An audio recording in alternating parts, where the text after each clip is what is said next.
إن الحمد لله والصلاة والسلام على من لا نبي بعده وعلى آله وأصحابه الذين أوفوا عهده لا سيما للخلفاء الراشدين المهديين. أما بعد فأعوذ بالله من الشيطان الرجيم. بسم الله الرحمن الرحيم.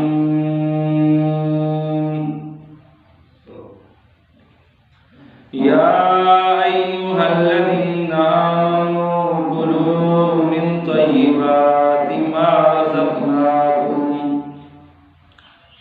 قال النبي صلى الله تعالى عليه وسلم قال عمر سمعت رسول الله صلى الله عليه وسلم إنما الأعمال بالنيات وإنما لكل امرئ ما نوى فمن كانت هجرته إلى دنيا يصيبها أو إلى امرأة ينكحها.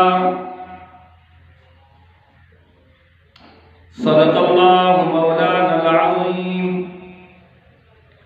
وصدق رسوله النبي الكريم ونحن على ذلك لمن الشاهدين والشاكرين والحمد لله رب العالمين. اللهم صل على محمد وعلى آل محمد كما صليت على إبراهيم وعلى آل إبراهيم إنك حميد مجيد. اللهم بارك على محمد وعلى آل محمد كما باركت على إبراهيم وعلى آل إبراهيم إنك حميد مجيد. انتہائی واجب الاحترام دوستو، بزرگوں، بھائیوں، نوجوان ساتھیوں، نبی پاک صلی اللہ تعالی علیہ وسلم ارشاد فرماتے ہیں کہ فضلت علی الانبیاء بست، کہ اللہ رب العزت نے میں نبی کو تمام انبیاء پر 6 فضیلتیں عطا فرمائیں. میرے نبی کی 6 فضیلتیں، 6 خصوصیات اللہ نے کسی نبی کو نہیں عطا کی، وہ میرے نبی کو اللہ نے عطا کی. ان میں سے پہلی فضیلت اعطیت جوامع الکلم. اللہ کے نبی فرماتے ہیں کہ بعض لوگ بڑے لمبے گھنٹوں میں، لمبے عرصوں میں بات کو سمجھاتے ہیں. اعطیت جوامع الکلم، اللہ نے مجھے ایسا ملکہ عطا کیا ہے کہ لفظ معمولی ہوتے ہیں، اس کا معنی مفہوم بڑا ہوتا ہے. ای ملکتن اقدر بہا اعجاز اللفظ مع سعت المعنی بنظم لطیف، کہ اللہ نے مجھے قدرت عطا کی ہے کہ میں جو لفظ بیان کرتا ہوں مع سعت المعنی، اس کا معنی مفہوم بڑا ہوتا ہے. بنظم لطیف، لطیف معنی کے ساتھ، جوڑ کے ساتھ. تو فرمایا آپ علیہ السلام کی فضیلت اللہ نے عطا کی کہ لفظ معمولی ہوتے ہیں، معنی اس کا بڑا ہوتا ہے. تو آپ علیہ السلام کی 5 لاکھ احادیث ہے. ان 5 لاکھ احادیثوں کا مجموعہ 5 حدیثیں ہیں. فرمایا دین کا دار و مدار 5 حدیثوں پہ ہے. انشاءاللہ آپ سنیں گے، آپ میری محنت کو داد دیں گے کہ 5 لاکھ حدیثوں کا مجموعہ 5 حدیثیں. اور سارے کا سارے دین کا نچوڑ دار و مدار ان 5 حدیثوں پہ ہے۔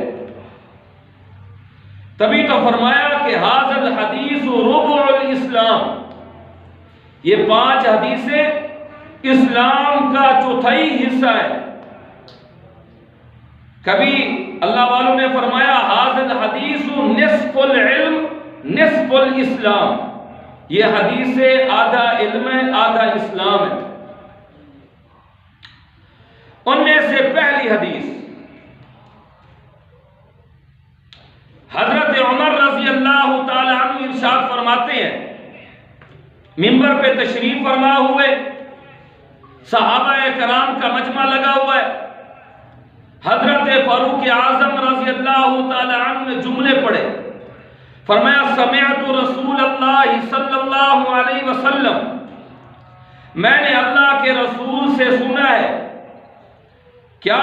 فرمایا انما الاعمال بالنیات، اعمال کا دار و مدار نیت پہ ہے، وَإِنَّمَا لِكُلِّ امْرِئٍ مَّا نَوَىٰ، ثواب وہی ملے گا، نیکیاں وہی ملے گی جو تمہاری نیت ہوگی، یعنی اعمال کا دار و مدار نیتوں پہ ہے، اور جو تمہاری نیت میں ہے اس کے برابر تمہارا حساب ثواب لکھا جائے گا۔ فرمایا فَمَنْ كَانَتْ ہجرتہ،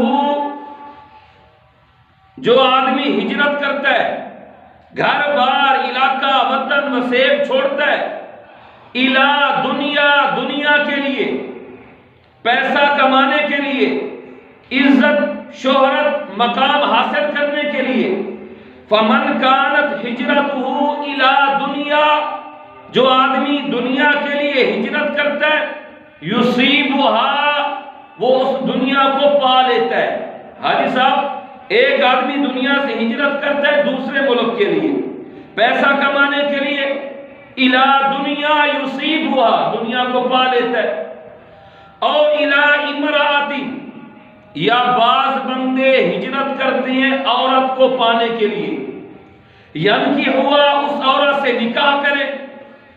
آپ نے دیکھا ہوگا کہ بعض بندے یہاں سے پیپر بنواتے ہیں، ویزا لیتے ہیں، دوسرے ملک چلے جاتے ہیں، وہاں جا کر شادیاں کر لیتے ہیں۔ فرمایا اعمال کا دار و مدار نیت پہ ہے۔ فَمَنْ كَانَتْ هِجْرَتُهُ إِلَىٰ دُنْيَا يُصِيبُهَا، جو آدمی دنیا کے لیے ہجرت کرتا ہے دنیا کو پا لیتا ہے، اور إِلَىٰ امْرَأَةٍ يَنْكِحُهَا، یا کسی عورت سے نکاح کے لیے ہجرت کرتا ہے تو نکاح کر لیتا ہے۔ فرمایا فَحِجْرَتُهُ إِلَىٰ مَا هَاجَرَ إِلَيْهِ، جس نیت سے ہجرت کرو گے اس کا دار و مدار تمہاری نیت پہ ہے۔ فَحِجْرَتُهُ إِلَىٰ مَا هَاجَرَ إِلَيْهِ، اگر دنیا کے لیے ہجرت کر رہے ہو تو دنیا کے لیے لکھا جائے گا، اگر شادی کے لیے ہجرت کر رہے ہو تو شادی کرنے کے لیے لکھا جائے گا۔ امام بخاری رحمت اللہ تعالی علیہ بخاری شریف لکھی ہے تو سب سے پہلے اس حدیث کو لکھا ہے۔ فرمایا سب سے بڑی ہجرت وہ ہے فَمَنْ كَانَتْ هِجْرَتُهُ إِلَى اللَّهِ وَرَسُولِهِ، سب سے بڑی ہجرت وہ ہے جو اللہ رسول کے لیے کی جائے۔ فرمایا فَحِجْرَتُهُ إِلَىٰ مَا هَاجَرَ إِلَيْهِ، تم جس نیت سے ہجرت کرو گے وہ نیت کے مطابق ہجرت لکھی جائے گی۔ آگے اللہ کے پاک پیغمبر فرماتے ہیں، حدیث قدسی ہے، فرمایا فَمَا أَغْنَى الشُّرَكَاءِ عَنِ الشِّرْكِ، اللہ فرماتے ہیں تمام حصے داروں میں میں زیادہ غنی ہوں، تمام حصے داروں میں میں زیادہ غنی ہوں۔ اگر تم کسی کے لیے نیکیاں کرو گے تو اللہ پاک فرماتی ہے شرک ہے، کسی کے لیے کسی کو دکھانے کے لیے نیکی کی تو اللہ فرماتی ہے شرک ہے، جس نے شرک کر لیا ترکتہ وشرکہ، کہ اللہ پاک اس کی نیکیوں کو بھی مردود کر دیتے ہیں، اس کو بھی مردود کر دیتے ہیں۔ تو فرمایا اعمال کا دار و مدار نیت پہ ہے۔ اب یہاں پہ توجہ فرمائے، بعض بندے کہہ دیتے ہیں جی ٹھیک ہے؟ فرمایا نیت کار آمد تب ہے جب تم نیکیاں کرو گے۔ حاجی صاحب اگر نیکی نہیں، آدمی ڈاکہ مارتا ہے، چوری کرتا ہے، یار میری نیت ٹھیک ہے، میں امیروں سے لیتا ہوں، غریبوں میں تقسیم کرتا ہوں، نیت تو میری ٹھیک ہے۔ فرمایا نیت کا دار و مدار دین کے کاموں کے لیے ہو، نیکی کے کاموں میں ہو، کرے گناہ کا کام پھر کہ میری نیت ٹھیک ہے، فرمایا یہاں نیت کا دار و مدار نہیں ہے۔ نیت کارآمد تب ہے جب تم نیکی کرو گے۔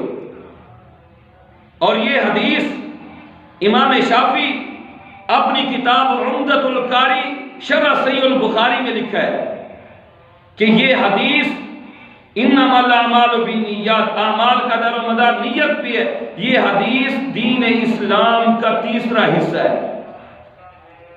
قربان جائیے، علامہ بدر الدین عینی رحمت اللہ تعالی علیہ فرماتے ہیں اس حدیث کو دین کا تیسرا حصہ کیوں قرار دیا؟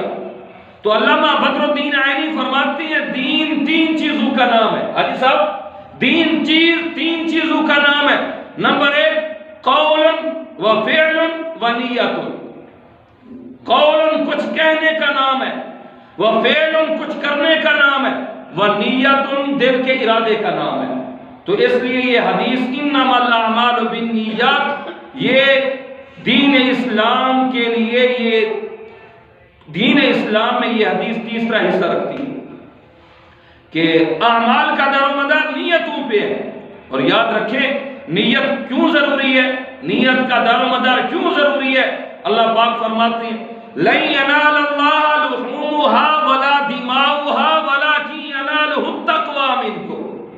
اللہ فرماتے تم قربانیاں کرتے ہو، لَن يَنَالَ اللَّهَ لُحُومُهَا، اللہ پاک کو تمہارے گوشت کی ضرورت نہیں ہے، وَلَا دِمَاؤُهَا تمہارے خون کی ضرورت نہیں ہے، وَلَكِنْ يَنَالُهُ التَّقْوَىٰ مِنكُمْ اللہ کو تمہارے دل کی نیت کی ضرورت ہے، تمہارے دل میں تمہاری نیت میں کیا ہے۔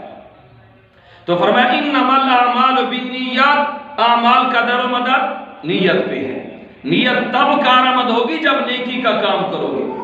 ایک آدمی ڈاکہ مارے، دھوکہ دے، لوگوں سے دھوکے سے پیسے بٹورے، پھر کہ میری نیت ٹھیک ہے، میں تو غریبوں کو دیتا ہوں۔ بھائی نیت وہاں تیری ٹھیک ہوگی جب تو نیکی کرے گا، جب تو شروع سے گناہ کا کام کر رہے، نیت کا وہاں ہونا ٹھیک نہیں ہے، نیت نیکی میں کارآمد ہے۔ ایک حدیث فرمایا انما الاعمال بالنیات، اعمال کا دار و مدار نیت پہ ہے۔ دوسری حدیث سنیں، فرمایا الحلال بین والحرام بین، حلال بھی واضح ہے، حرام بھی واضح ہے۔ بخاری شریف میں حدیث سے لفظ یوں ہے کہ ان الحلال بین، بے شک حلال واضح ہے، وَإِنَّ الْحَرَامَ بَيِّنٌ اور حرام بھی واضح ہے۔ اب حلال کیا ہے؟ روزہ رکھنا، پاکیزہ چیزیں کھانا۔ حرام کیا ہے؟ سود کھانا، شراب پینا، نشہ کرنا، یہ حرام ہے۔ فرمایا ان الحلال بین، حلال بھی واضح ہے، وَإِنَّ الْحَرَامَ بَيِّنٌ حرام بھی واضح ہے، وَبَيْنَهُمَا مُشْتَبِهَاتٌ لیکن حلال اور حرام کے درمیان ایک مشتبہ چیز ہے جس میں شک ہے۔ وَبَيْنَهُمَا مُشْتَبِهَاتٌ حلال بھی واضح، حرام بھی واضح، وَبَيْنَهُمَا مُشْتَبِهَاتٌ ان میں ایک چیز مشتبہ ہے۔ لَا يَعْلَمُهُنَّ كَثِيرٌ مِّنَ النَّاسِ جس مشتبہ چیز کا دنیا والوں کو، عام بندوں کو پتہ نہیں ہے۔ علماء کو پتہ ہے، اہل علم کو پتہ ہے، لیکن ہر ایک آدمی کو پتہ نہیں ہے کہ یہ مشتبہ کیا ہے، اس میں شک کیا ہے۔ تو فرمایا حلال بھی واضح، حرام بھی واضح، لیکن ان حلال حرام کے درمیان ایک چیز ہے، وہ ہے مشتبہ، جس کو ہم شک کہتے ہیں کہ لا یعلمہن کثیر من الناس، وہ لوگوں کے سامنے واضح نہیں ہے۔ اب تو اللہ کے پاک پیغمبر علیہ السلام نے راستہ نکال دیا۔ حاجی صاحب حلال بھی واضح ہے، حرام بھی واضح ہے، اب ایک چیز مشتبہ ہے، شک والی ہے۔ تو اب ایک آدمی کسی عالم کے پاس جائے، جی مولانا صاحب مجھے مسئلہ بتائیں، فلاں چیز سود ہے، تو اس نے کہا سود ہے۔ دوسرے کے پاس چلا جائے، اس نے کہا سود ہے۔ اسی طرح کسی اور کے پاس چلا جائے، جی سب نے تو کہا سود ہے، آپ بتائیں سود ہے یا نہیں ہے۔ اب دیکھیں اس میں شک آ گیا۔ اگر 11 علماء کہہ دیں یہ سود ہے، ایک کہہ دے سود نہیں ہے، پھر بھی تو شک تو ہے نا۔ تو اب کہاں جائیں؟ شک کو کیسے دور کریں؟ تو نبی کریم نے راستہ بتلا دیا ہے کہ حلال بھی واضح، حرام بھی واضح۔ اگر شک والی کوئی چیز ہے جس کا تمہیں علم نہیں ہے تو فَمَنِ اتَّقَى الشُّبُهَاتِ، تو شک والی چیز کو چھوڑ دو، شک والی چیز کو چھوڑ دو۔ فَمَنِ اتَّقَى الشُّبُهَاتِ، جس آدمی نے شبہات کو، شک والی چیزوں کو چھوڑ دی ہے، نتیجہ کیا نکلے گا؟ استبرأ لدینہ وعرضہ، اس بندے نے دین بھی بچا لیا، اپنی عزت بھی بچا لی۔ مزہ ہی آ گیا خدا کی قسم۔ فرمایا یہ حدیث دین اسلام میں چوتھائی حصہ رکھتی ہے۔ کون سی حدیث؟ ان الحلال بین وان الحرام بین، حلال بھی واضح ہے، حرام بھی واضح ہے، لیکن ان دونوں کے درمیان ایک شک والی چیز ہے، اس شک کا عام لوگوں کو پتہ نہیں ہے۔ تو اب ہم نے کیا کرنا ہے؟ کدھر جائے؟ تو میرے نبی نے فرما دیا کہ فَمَنِ اتَّقَى الشُّبُهَاتِ، جو شک والی چیز کو جس نے چھوڑ دی ہے، استبرأ لدینہ وعرضہ، اس نے دین بھی بچا لیا، اپنی عزت بھی بچا لی۔ میں نام نہیں لیتا یہاں پہ کسی کا۔ کچھ سال، 1-1.5 سال پہلے میرے ساتھ ایک آدمی بزرگ گئے، بینک میں گئے جو زمینوں کے اوپر قرضہ دیتے ہیں، تو انہوں نے ہمیں بڑا مطمئن کیا کہ یہ سود نہیں ہے۔ اس اللہ کے ولی نے کہا مولوی صاحب میرا دل مطمئن نہیں ہوتا، اگر سود ہوگا تو میں نہیں کام کروں گا، اگر سود نہیں ہے تو کروں گا۔ میں نے کہا یار اس شک والی چیز کو بھی اس نے نہیں اپنایا، حالانکہ کچھ گنجائش نکلتی تھی پھر بھی چھوڑ دی ہے۔ تو فرمایا ایسا بندہ جس نے شک والی چیز کو بھی چھوڑ دی ہے تو نتیجہ کیا نکلا؟ استبرأ لدینہ وعرضہ، اس نے عزت بھی بچا لی، اپنا دین بھی بچا لی۔ اور میرے نبی نے کیا فرمایا؟ وَمَنْ وَقَعَ فِي الشُّبُهَاتِ، جو شک والی چیز میں پڑ گیا، پتہ بھی ہے یہ شک ہے، پتہ نہیں حلال ہے یا نہیں ہے، وَمَنْ وَقَعَ فِي الشُّبُهَاتِ، شک والی چیز میں پڑ گیا، تو میرے نبی فرماتے آج شک والی چیز میں پڑا ہے، وَقَعَ فِي الْحَرَامِ، کل حرام والی چیز میں پڑ جائے گا۔ آج شک میں پڑا ہے، کل حرام میں پڑے گا، ضرور پڑ جائے گا۔ اور اللہ کے پاک پیغمبر علیہ السلام نے حدیث نے بھی بیان کی ہے، مثال کے طور پہ سمجھایا بھی ہے۔ فرمایا کَالرَّاعِی یَرْعَىٰ حَوْلَ الْحِمَىٰ، اس بندے کی مثال ایسی ہے جیسا کسی چروائے نے جو بکریاں چراتا ہے، ریوڑ کو چراتا ہے، کَالرَّاعِی یَرْعَىٰ حَوْلَ الْحِمَىٰ، چراتے چراتے کسی کی محفوظ چراگاہ کے قریب چرانے لگ جائے۔ بکریاں چرانے والا چروایا بکریاں چراتے چراتے کسی کی محفوظ چراگاہ، جو اپنے ہاتھوں سے محنت کے ذریعے گھاس کو اگائے، وہ محفوظ چراگاہ ہے، اس چراگاہ کے قریب بکریاں چراتا ہے۔ تو میرے نبی نے فرمایا یوشک ومن یرتع فیہ، قریب ہے کہ اس بندے کی بکریاں اس کی چراگاہ میں چر جائیں گی۔ آئی سب نہیں سمجھے؟ فرمایا جو آدمی شک میں پڑ گیا، وقع فی الحرام، ضرور حرام میں پڑ جائے گا۔ پھر میرے نبی نے حدیث بیان کی کَالرَّاعِی یَرْعَىٰ حَوْلَ الْحِمَىٰ، اس کی مثال ایسی ہے جیسے کسی چروائے نے بکریاں چراتے چراتے کسی کی محفوظ چراگاہ کے قریب بکریاں چرانا شروع کر دی۔ یعنی ایک آدمی کا بننا ہے، رقبہ موجود ہے، رقبے کے بغیر وہاں گھاس پھوس الگ ہے، یہاں رقبے والا اس کا مالک ہے، اس نے محنت کے ذریعے گھاس کو اگایا، تو بکریاں چرانے والا آدمی قریب ہے، یوشک ومن یرتع فیہ، اس کی محفوظ چراگاہ میں بکریاں چر جائیں گی۔ تو فرمایا الا وان لکل ملک حما، میرے نبی نے فرمایا خبردار، ہر بادشاہ کی محفوظ چراگاہ ہوتی ہے، الا وان لکل ملک حما، ہر بادشاہ کی محفوظ چراگاہ ہوتی ہے۔ آگے فرمایا الا وان حیم اللہ محارمہ، خبردار بے شک اللہ کی محفوظ چراگاہیں وہ ہیں جو اللہ نے حرام قرار دے دی ہیں۔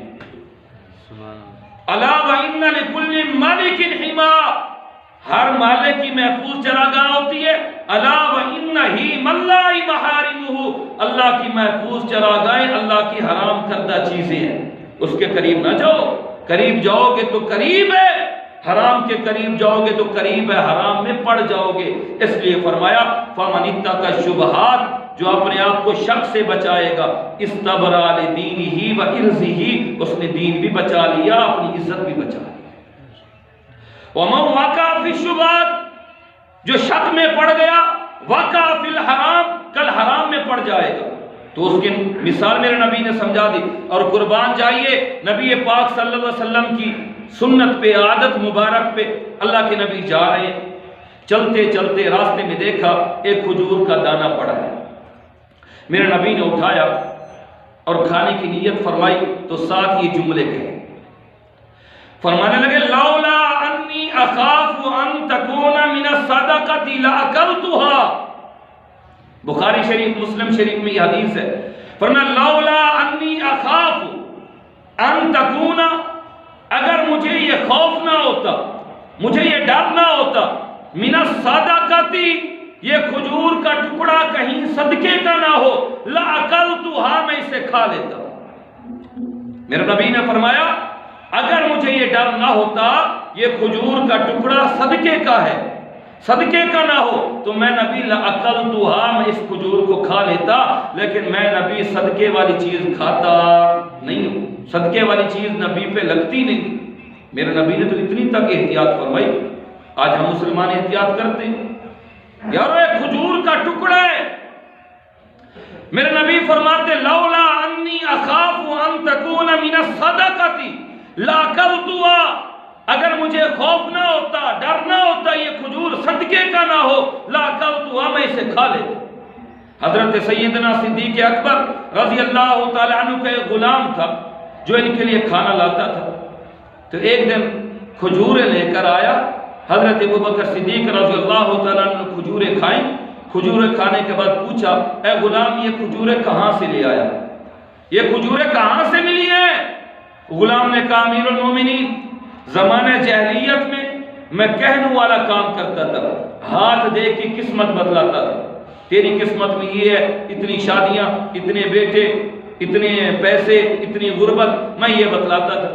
تو میں نے ایک آدمی کا ہاتھ دیکھا تو اسے قسمت بتلائی تو وہ سچ نکلی، تو اب اس دور میں زمانہ جاہلیت میں میں نے بتلایا، اب وہ باتیں سچ نکلی، تو اب اس نے اس دور میں آج مجھے کھجوریں دی ہیں، تو میں نے آپ کے سامنے پیش کر دیا۔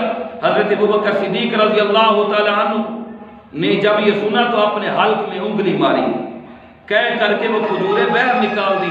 سچ بتاؤ مسلمانوں کہ اس میں حضرت ابوبکر صدیق کو پتہ بھی نہیں تھا، پتہ بھی نہیں تھا۔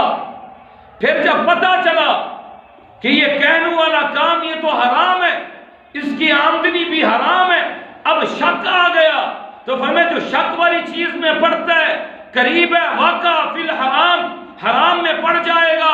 فمن اتقى الشبہات، جس نے شک والی چیز کو اپنے آپ کو بچا لیا، فرمایا استبرأ لدینہ وعرضہ، اس نے دین بھی بچا لیا، اپنی عزت بھی بچا لی۔ تو ابوبکر صدیق نے کہہ کر، اور میرے نبی نے حدیث بیان فرمائی، فرمایا ان اللہ امر المؤمنین، ان اللہ امر المؤمنین بما امر بہ المرسلین، فرمایا جو اللہ نے رسولوں کو حکم دیا تھا وہی حکم اللہ نے اپنے نیک انسانوں بندوں کو بھی دیا ہے۔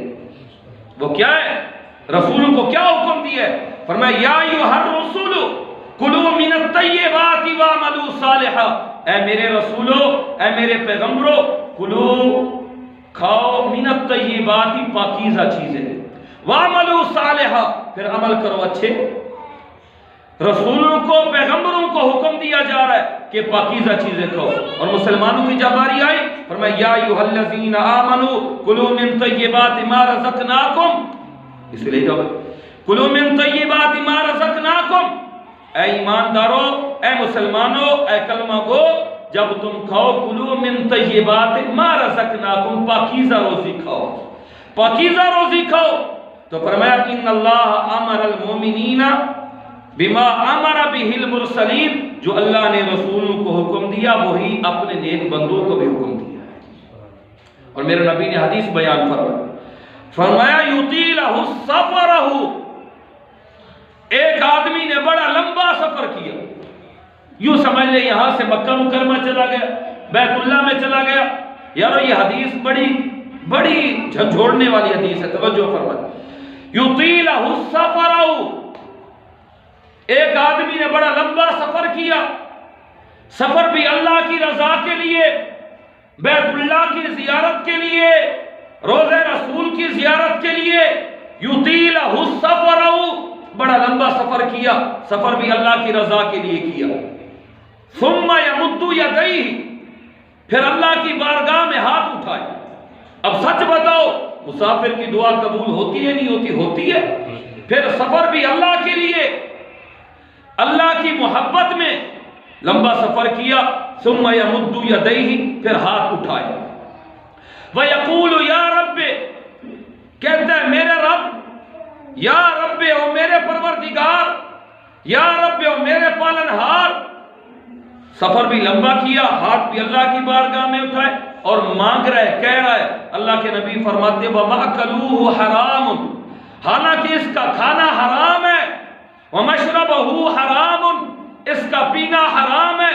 وَغُذِيَ بِالْحَرَامِ، اسے جو غذا دی گئی وہ غذا حرام ہے. فَأَنَّا يُسْتَجَابُ لَهُ، بتاؤ اس کی دعا کیسے قبول ہوگی؟ ایک آدمی لمبا سفر کرے، حرام کے پیسے کے ساتھ بیت اللہ کا طواف کرے، پھر ثم یمد یدیہ، پھر ہاتھ کو اٹھائے. وَيَقُولُ یا رب، اور رب کے سامنے دعائیں مانگے. میرے نبی فرماتے ہیں وَمَأْكَلُوهُ حَرَامٌ، حالانکہ اس کا کھانا حرام ہے. وَمَشْرَبُهُ حَرَامٌ، اس کا پینا حرام ہے. وَغُذِيَ بِالْحَرَامِ، جو اسے غذا دی گئی ہے وہ حرام کی ہے. فَأَنَّا يُسْتَجَابُ لَهُ، بتاؤ اس کی دعا کیسے قبول ہوگی؟ بھائی صاحب آج ہیں وہ مسلمان حلال کی کمائی سے بیت اللہ کا طواف کرنے والے تھوڑے ہیں. نام و نمود ہے، مشہوری ہے، بیٹی کا حق مار کے، رشتہ داروں کے حق مار کے، غریبوں کے حق مار کے پھر چلے حج پہ، پھر ادھر دعا مانگتا ہے، حالانکہ اس کا کھانا حرام ہے، اس کا پینا حرام ہے، جو اسے غذا دی گئی وہ حرام کی دی گئی. فَأَنَّا يُسْتَجَابُ لَهُ، میرے نبی نے فرمایا اس کی دعا قبول ہونے والی نہیں ہے، اس کی دعا قبول ہونے والی نہیں ہے. فرمایا دعا کس کی قبول ہوتی ہے؟ ان اللہ طیب ولا يقبل الا طیبا. فرمایا ان اللہ طیب، بے شک اللہ پاک ہے، پاکیزہ ہے. ولا يقبل، اللہ حرام کو قبول نہیں کرتا. الا طیبا، ہاں اللہ اس کو پسند کرتا ہے، مقبول قبول کرتا ہے جو پاک ہو. اللہ خود بھی پاک ہے، جب اس کے لیے عبادت کرو تو پاکیزہ ہو کے عبادت کرو. کپڑے حرام کیوں؟ پیٹ میں کھانا حرام کھاؤ. پھر ولا يقبل، بابو مجھ پہ ناراض ہونے کی ضرورت نہیں ہے. میرے نبی نے فرمایا ولا يقبل، اللہ اس کی کوئی نیکی قبول نہیں کرے گا. حضرت سعد رضی اللہ تعالیٰ نے کہا یا رسول اللہ میرے لیے دعا کریں، میں مستجاب الدعوات بن جاؤں، جو دعا مانگو اللہ میری دعا قبول کرے، میرے لیے دعا کریں. میرے نبی نے فرمایا دعا نہیں، نسخہ بتاتا ہوں. میرے نبی نے فرمایا دعا نہیں، نسخہ بتاتا ہوں. کون سا نسخہ ہے؟ آج تم بھی وہ نسخہ لے کر جاؤ. میرے نبی نے فرمایا اگر تم یہ چاہتے ہو کہ میری ہر دعا قبول ہو، طیب طعامک تکن مستجاب الدعوات، صحابی اپنی روزی پاکیزہ کر لے، پھر جو دعا مانگے گا اللہ ضرور قبول کرے گا. ہمارے معاشرے میں روزی حلال کی نہیں ہے، پھر ہم دعائیں مانگے دعائیں قبول نہیں ہوتی، تو میرے نبی نے فرمایا وَمَأْكُلُهُ حَرَامٌ وَمَشْرَبُهُ حَرَامٌ وَغُذِّيَ بِالْحَرَامِ فَأَنَّىٰ يُسْتَجَابُ لَهُ، جس کا کھانا حرام، پینا حرام کا، جسے غذا حرام کی دی گئی، اس کی دعا قبول ہونے والی نہیں ہے۔ اگر دعا کو قبول کرانا ہے طیب طعامک، طیب طعامک، اپنی روزی پاکیزہ کر لو، حلال کماؤ، تکن مستجاب الدعوات، پھر تمہاری ہر دعا قبول ہوگی۔ کتنی حدیثیں ہوگی؟ 2 حدیثیں۔ تیسری حدیث سنیں، نبی علیہ السلام نے فرمایا من احدث فی امرنا ھذا ما لیس منہ فہو رد، یہ بھی مسلم بخاری کی حدیث ہے۔ فرمایا من احدث فی امرنا ھذا، جس آدمی نے ہمارے دین میں ایجاد کر دیا، کچھ نیا دین میں حصہ ملا دیا، دین کو بڑھا دیا یا دین کو گھٹا دیا، ما لیس منہ، جو ہمارے دین میں نہیں تھا، فَهُوَ رَدٌّ، تو اس کی وہ نیکی مردود ہے۔ جو قرآن میں حدیث میں نہیں ہے فَهُوَ رَدٌّ، اس کی نیکی مردود ہے۔ اب جو یہ بدعت کرتے ہیں، جلسے جلوس میں 12 ربیع الاول کو ناچ گانے بجانے، یہ ڈانس دھماسے، پوچھو کہاں سے، پوچھو کہاں سے، کہ کہیں سے نہیں ہے، پھر یہ بدعت ہے بھائی، یہ برباد ہے، رد ہے۔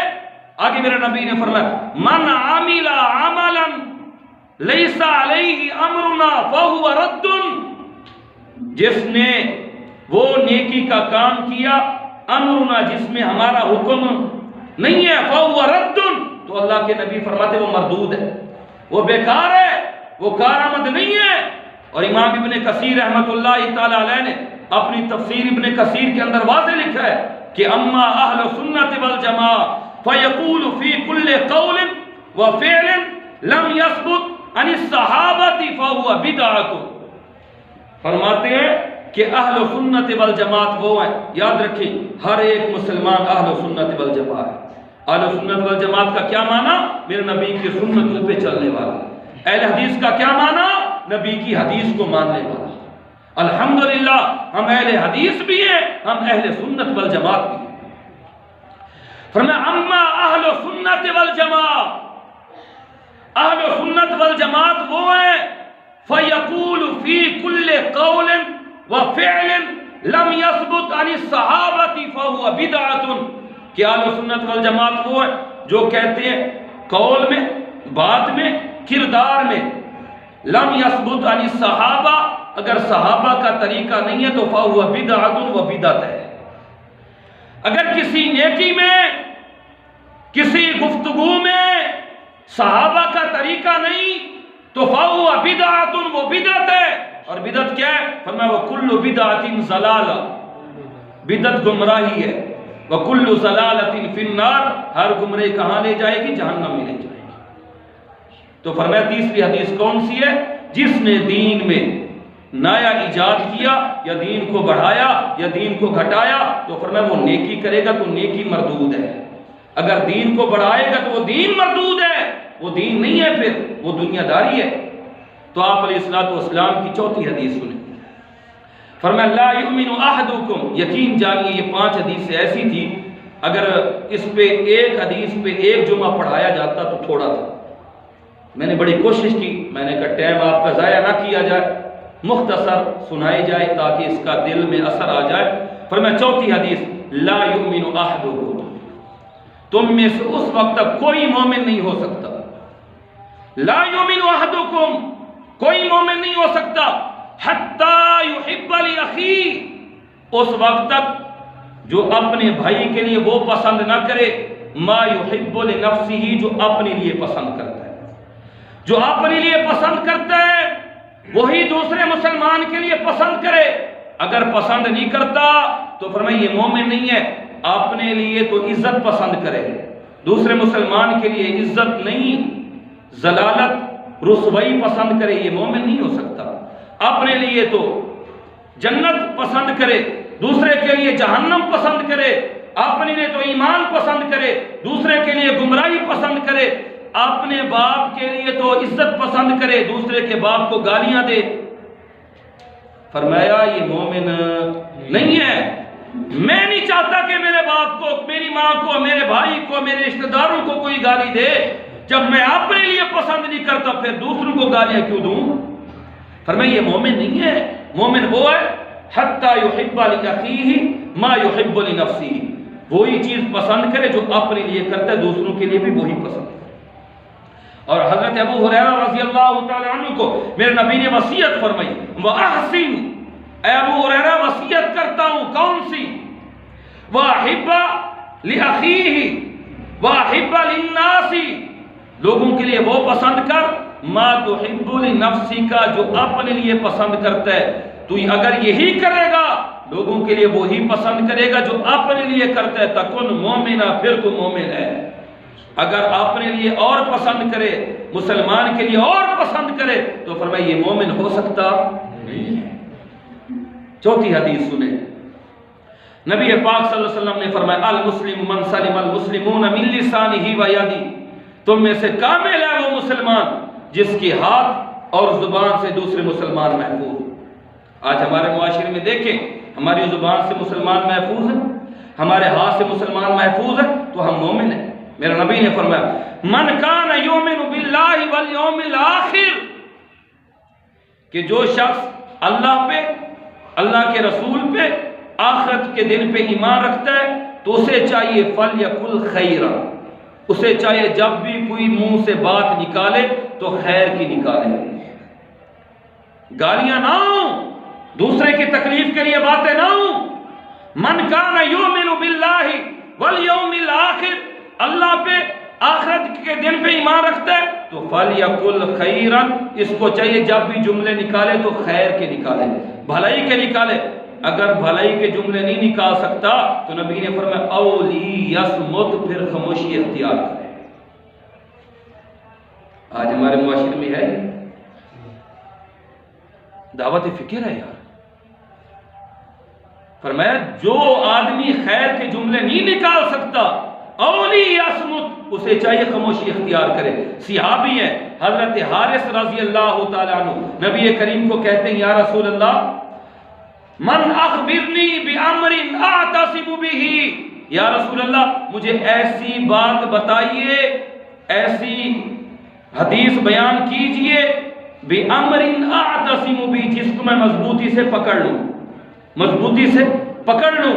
میرے نبی نے فرمایا قال املک ھذا واشار الی لسانی، فرمایا قال املک ھذا واشار الی لسانی، زبان کی طرف یوں اشارہ کر کے۔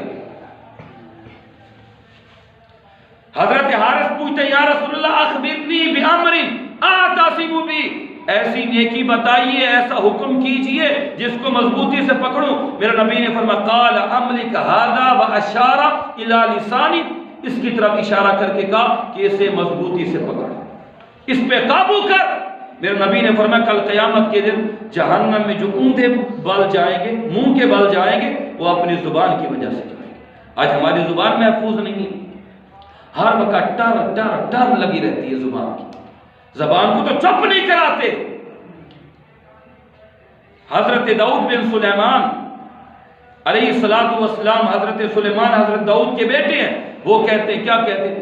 قال ان الکلام من فضۃ فالسکوت من ذہب، فرماتے ہیں قال ان کان الکلام، بے شک بات کرنا، من فضۃ، یہ چاندی ہے، باتیں کرنا یہ چاندی ہے، فالسکوت من ذہب، چپ رہنا یہ سونا ہے۔ آج صاحب آج کوئی چاندی پسند کرتا ہے؟ سب کہتے ہیں سونا، سونا پسند کیا جاتا ہے۔